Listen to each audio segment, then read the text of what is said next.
Olá, meu nome é Rareza Pellegarini, eu sou acadêmica do terceiro ano de Medicina da Unipar. E hoje eu vou apresentar o trabalho Síndrome de Grisel, uma revisão.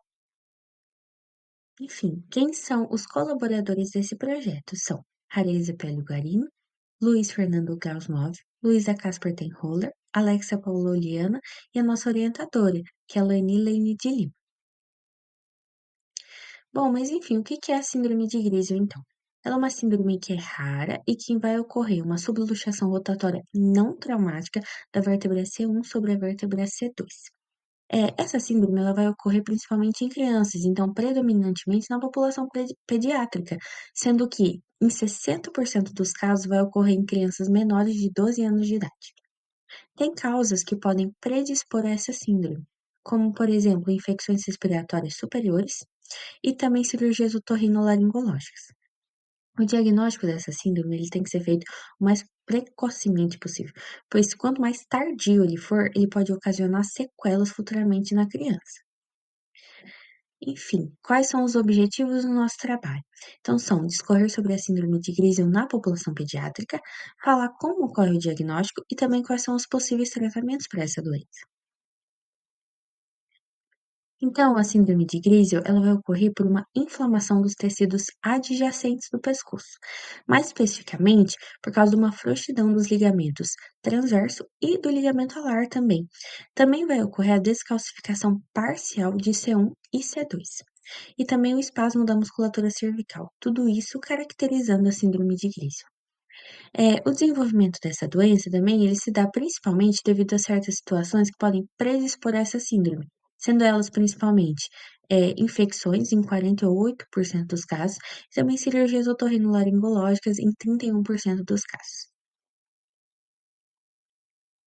E como é feito o diagnóstico? Bom, então, como foi dito, o diagnóstico tem que ser feito o mais precoce possível para não causar sequelas futuras. Também durante o exame físico, pode ser visto que o músculo esternocleidomastoide ele está tenso do lado oposto à inclinação da cabeça. Também existe um sinal que pode ajudar no diagnóstico, que é o sinal de Sudeck. Esse sinal ocorre o desvio do processo espinhoso da vértebra C2 para o mesmo lado da cabeça. Também exames de imagem, como raio-x cervical transoral e tomografia computadorizada, podem auxiliar no diagnóstico. Porque vão demonstrar assimetria e rotação dessas vértebras. E o tratamento? O tratamento, então, ele vai visar a cura, porque ele vai tentar estabelecer, vai oferecer uma estabilidade óssea, né, para gerar a cura. E vai depender do grau e duração dessa subluxação. Então, existem 4 graus em que pode se encaixar, sendo que o primeiro grau, o tratamento vai ser mais leve, e o grau 4, o tratamento vai ser mais radical. Então, o grau 1 vai ser considerado mais conservador, buscando tratamentos como relaxantes musculares. Quando é o grau 2, que já é intermediário, o tratamento também vai ser intermediário, como o uso de colar cervical. Quando é grau 3 e 4, o tratamento ele vai ser mais agressivo, mais radical, utilizando, por exemplo, tração cervical. A cirurgia não é padrão ouro e ela só é utilizada quando os outros tipos de tratamento não deram certo. Bom, em conclusão, então, síndrome de Grisel, ela é uma síndrome rara em que vai ter essa subluxação da C1 sobre a C2, ou seja, da Atlas com o Axis.